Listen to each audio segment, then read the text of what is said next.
AG ನ್ಯೂಸ್ಗೆ ಸ್ವಾಗತ. ದ್ವಿಚಕ್ರ ವಾಹನ ಬೊಲೆರೋ ನಡುವೆ ಮುಖಾಮುಖಿ ಡಿಕ್ಕಿ ಹೊಡೆದು ಸವಾರನಿಗೆ ಗಂಭೀರ ಗಾಯವಾಗಿದೆ. ತುಮಕೂರು ಜಿಲ್ಲೆಯ ಕೊರಟಗೆರೆ ತಾಲೂಕಿನ ಗೌರಗಾನಹಳ್ಳಿ ಅಕ್ಕಿರಾಂಪುರ ರಸ್ತೆಯಲ್ಲಿ ಅಪಘಾತ ಸಂಭವಿಸಿದೆ. ಅಪಘಾತದಲ್ಲಿ ಗೌರಗಾನಹಳ್ಳಿ ಗ್ರಾಮದ ದ್ವಿಚಕ್ರ ವಾಹನ ಸವಾರು ಆದ ಚೇತನ್ 24 ವರ್ಷ ಹಾಗೂ ರಾಕೇಶ್ 23 ವರ್ಷ ಗಂಭೀರ ಗಾಯಗೊಂಡಿದ್ದಾರೆ.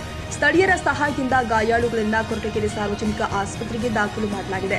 ಗಾಯಾಳುಗಳಿಗೆ ಕೊರಟಗೆರೆ ಸಾರ್ವಜನಿಕ ಆಸ್ಪತ್ರೆಯಲ್ಲಿ ಪ್ರಥಮ ಚಿಕಿತ್ಸೆ ಕೊಟ್ಟು ಹೆಚ್ಚಿನ ಚಿಕಿತ್ಸೆಗೆ ತುಮಕೂರು ಜಿಲ್ಲಾಸ್ಪತ್ರೆಗೆ ರವಾನೆ ಮಾಡಲಾಗಿದೆ.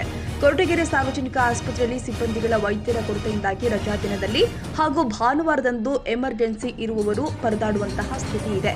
ಈ ಅಪಘಾತಕ್ಕೆ ಸಂಬಂಧಪಟ್ಟಂತೆ ಕೊರಟಗೆರೆ ಪೊಲೀಸ್ ಠಾಣೆಯಲ್ಲಿ ಪ್ರಕರಣ ದಾಖಲಾಗಿದೆ.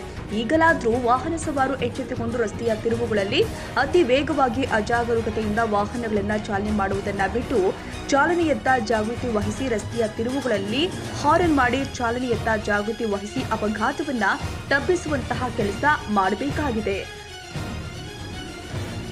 ಕನ್ನಡಿಗರ ಮೆಚ್ಚಿನ ನಿಮ್ಮ ಎಜೆ 24/7 ನ್ಯೂಸ್ ಕನ್ನಡ ವಾಹಿನಿ ಇದೀಗ ಟಿವಿಯಲ್ಲಿ ಲಭ್ಯ. ವೇಳೆ ನೋಟಿಸ್ ಕೊಟ್ಟಿದ್ರೆ ವಾಪಸ್ ತಗೋತೀವಿ.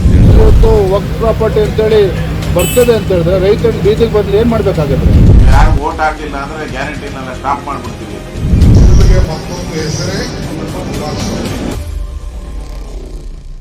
ಕರ್ನಾಟಕ ಮತ್ತು ದೇಶ ವಿದೇಶ 360 ಡಿಗ್ರಿ ಸುದ್ದಿ ಹಾಗೂ ಉತ್ತರ ಕರ್ನಾಟಕ ಬೆಳಗಾವಿ, ಬಾಗಲಕೋಟೆ, ಧಾರವಾಡ, ಹಾವೇರಿ, ಗದಗ, ಬಿಜಾಪುರ ಜಿಲ್ಲೆಯ ಕ್ಷಣ ಕ್ಷಣದ ವಿವರವನ್ನ ಪಡೆಯುವುದಕ್ಕೆ ಎಜೆ 24/7 ನ್ಯೂಸ್ ಕನ್ನಡ ವಾಹಿನಿಯನ್ನ ಲೈಕ್ ಮಾಡಿ, ವಿಡಿಯೋಗಳನ್ನ ಶೇರ್ ಮಾಡಿ, ಕಮೆಂಟ್ ಮಾಡುವ ಮೂಲಕ ನಮ್ಮ ವಾಹಿನಿಗೆ ಸಹಕಾರ ನೀಡಿ ಮತ್ತು ಚಾನೆಲ್ ಅನ್ನ ಸಬ್ಸ್ಕ್ರೈಬ್ ಮಾಡಿ.